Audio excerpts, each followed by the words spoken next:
হয়ে গেছে। আজকে আবার আমরা শিখতে চলেছি যে কর্ড। এই কর্ডগুলো বাজাচ্ছি, দেখো। প্রথম কর্ডটা হলো সি। এই দেখো কী করবো আমরা, 3rd নম্বর ফ্রেডে 5 নম্বর স্ট্রিংয়ের 3 নম্বর ফিঙ্গার বসালাম, দেখো আমারটা বসালাম। আবার কী করবো, সেকেন্ড নম্বর ফ্রেডে 4 নম্বর স্ট্রিংয়ে 2 নম্বর ফিঙ্গার বসালাম। আবার ফার্স্ট নম্বর ফ্রেডে আবার 2 নম্বর স্ট্রিংয়ে 1 নম্বর ফিঙ্গার, ঠিক আছে, হয়ে যাবে সি। এবার আর একটা হলো C7। কী করবো, এই যে 1 নম্বর স্ট্রিংয়ে 1 নম্বর ফ্রেডে 2 নম্বর ফ্রেড 1 নম্বর ফিঙ্গারটা উঠিয়ে দিলাম, আর বাকি ফিঙ্গারগুলো এরকমই থাকবে, সেটা হয়ে যাবে সি মেজর 7, ঠিক আছে। আর একটা হলো C7। তাহলে কী করবো, আবার ওরকম সি মতন করে এই যে লিটিল ফিঙ্গারটা কোথায় বসবে, ও তো বসে যাচ্ছে না। ও কী করবে, ধরো 3rd নম্বর ফ্রেডে 3 নম্বর স্ট্রিংয়ে ও বসে যাবে, ঠিক আছে, 4 ফিঙ্গার। আর এটা হয়ে যাবে যে C7।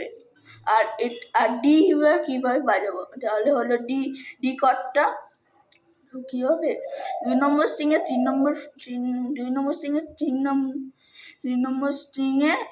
2 নম্বর ফ্রেডে 3 নম্বর স্ট্রিংয়ে 1 নম্বর ফিঙ্গার বসালাম। আর কি করব, আর আবার তোমাদের 3 নম্বর স্ট্রিংয়ে 2 নম্বর 3 নম্বর ফ্রেডে 2 নম্বর স্ট্রিংয়ে আবার 3 নম্বর ফিঙ্গার বসালাম। আবার জি বাজাচ্ছি, কী হবে জি, তোমাদের বলতে 3 নম্বর ফ্রেডে 1 নম্বর স্ট্রিংয়ে 3 নম্বর ফিঙ্গার বসালাম। তারপরে কি করলাম যে আবার 2 নম্বর ফ্রেডে 5 নম্বর স্ট্রিংয়ে 1 নম্বর ফিঙ্গার বসালাম। আবার কি করলাম, 3 নম্বর স্ট্রিংয়ে আবার 6 নম্বর স্ট্রিংয়ে 3 নম্বর ফ্রেডে 6 নম্বর স্ট্রিংয়ে আবার 2 নম্বর ফিঙ্গার, ঠিক আছে, বসালাম। এটা হয়ে গেল জি। আর G7 তো ঠিক অনেক সোজা। আর কি হলো, ফার্স্ট নম্বর স্ট্রিংয়ে ফার্স্ট নম্বরই ফের আর 1st নম্বর ফিঙ্গার।